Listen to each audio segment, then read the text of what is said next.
Anong record mo? 210? 210! Tunog pa. Panot daw ako! Yung buho ko na naman, lagi nasasali dyan. Alam mo pare, sinadya ko yan. Requirement yan sa Vatican. Tinitira mo yung alagad ng simbahan, dapat makonsensya ka pare. Kamukha mo pa naman yung sakristan na minulesya ko dati. Ahon! Ang daming tao! Si Enigma kumita na naman!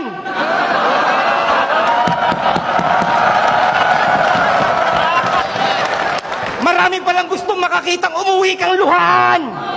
Pero wala kaming pakialam kahit pag bumiglas o sumipa ka pa dyan kasi kakainan lang kita ng buhay parang pugita sa Japan.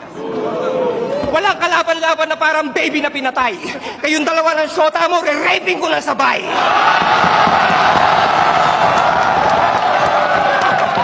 Re-raping ko lang sabay. Pagkatao mo'y mabababoy parang gravy na kinamay. Sobrang basic nito ni Shay. Dapat sa date rito nilagay. Laman ang kukote mo ay abo. Puro papogi na lang ba to? Madalas na comment nila sa'yo ang kukorne ng kanta mo. Kung ako masusunod, mas gusto kong magbakasyon ng solid ngayong Pasko. Tsaka ayokong pumatay ng tarsier kasi konti na lang kayo. Ang aking aura ay pinaghalong kaluluwa ni Kiko at espiritu ni Andrew E. Kaya paano mo tatapatan ng mga liriko ni Marlon Pico yung dalawang rapper na dumurog sa'yo, ginawa ko lang likido nung ahon 3. Anong record mo? 210? 210! Tunog pa lang nakakatawa na. Nag-request pa ng promo kay Enigma para namang may mawawala pa sa kanya.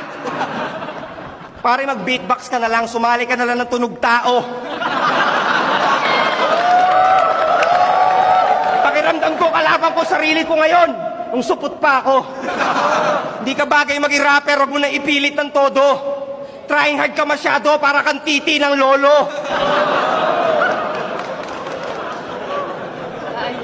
Dahil ito, kanina pa tinitira niya akong panot.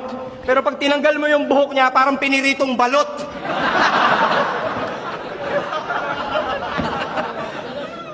Ito masasabi ko lang sa'yo, pre. Ito lang, diyan ka na tumabi. Dahil kahit ano pa sabihin mo tungkol sa buhok ko, wala akong pake. Humanda ka sa round 2.